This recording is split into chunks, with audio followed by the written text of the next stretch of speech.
s'enfonçait dans le sol. La main d'un géant pénétrait la terre noire et libérait une odeur de mousse et d'humus.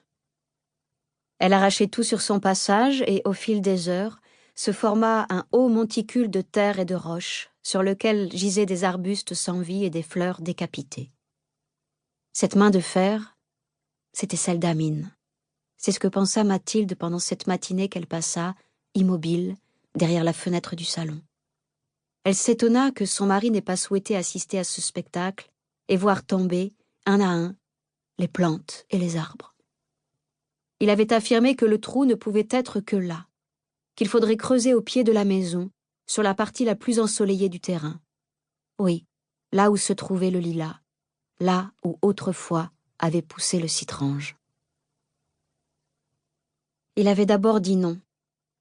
Non parce qu'il n'en avait pas les moyens, parce que l'eau était un bien rare et précieux dont on ne pouvait user pour son loisir. Il avait dit non en hurlant, parce qu'il haïssait l'idée d'afficher ce spectacle indécent devant les paysans misérables. Que penserait-on de l'éducation qu'il donnait à son fils, de la façon dont il se comportait avec sa femme quand on la verrait, à moitié nue, nager dans une piscine? Il ne vaudrait pas mieux alors que les anciens colons ou ces bourgeois aux mœurs décadentes qui pullulaient dans le pays et affichaient, sans pudeur, leur éclatante réussite. Mais Mathilde ne renonça pas. Elle balaya ses refus. Année après année, elle revint à la charge. Chaque été, quand soufflait le chergui et que la chaleur écrasante lui portait sur les nerfs, elle lançait cette idée de piscine qui révulsait son époux. Elle pensait qu'il ne pouvait pas comprendre, lui qui ne savait pas nager et avait peur de l'eau. Elle se fit douce, roucoulante, elle le supplia. Il n'y avait pas de honte à afficher leur réussite. Ils ne faisaient aucun mal. Ils avaient bien le droit de profiter de la vie, eux qui avaient sacrifié leurs plus belles années à la guerre, puis à l'exploitation de cette ferme. Elle voulait cette piscine. Elle la voulait en compensation de ses sacrifices, de sa solitude, de sa jeunesse perdue. Ils avaient plus de 40 ans maintenant et rien à prouver à personne. Tous les fermiers des alentours, enfin ceux qui vivaient de façon moderne, possédaient une piscine. Est-ce qu'ils préféraient qu'elle aille s'exhiber au bassin municipal? Elle le flatta. Elle vanta ses succès dans la recherche sur les variétés d'oliviers et les exportations d'agrumes.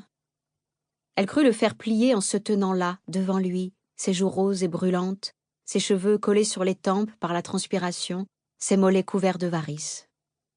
Elle lui rappela que tout ce qu'ils avaient gagné, ils le devaient à leur travail, à leur acharnement. Et il la corrigea. « C'est moi qui ai travaillé. C'est moi qui décide comment on dispose de cet argent. » Lorsqu'il dit cela, Mathilde ne pleura pas et ne se mit pas en colère. Elle sourit intérieurement, pensant à tout ce qu'elle faisait pour lui, pour la ferme, pour les ouvriers qu'elle soignait. Autant passé à élever leurs enfants, à les accompagner aux cours de danse et de musique, à surveiller leurs devoirs.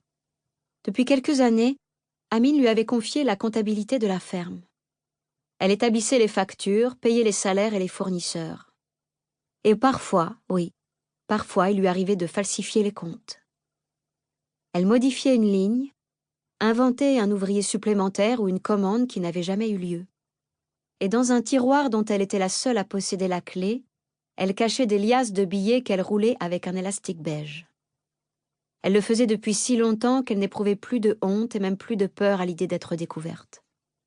La somme grossissait et elle estimait que c'était une retenue bien méritée, une taxe qu'elle prélevait pour compenser ses humiliations et pour se venger. Mathilde avait vieilli et sans doute par sa faute à lui. Elle faisait plus que son âge.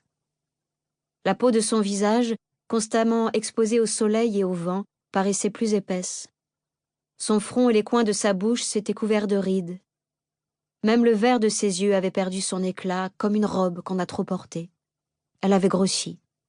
Pour provoquer son mari, elle se saisit, un jour de canicule, du tuyau d'arrosage qui servait au jardin et, sous le nez de la bonne et des ouvriers, s'aspergea tout entière.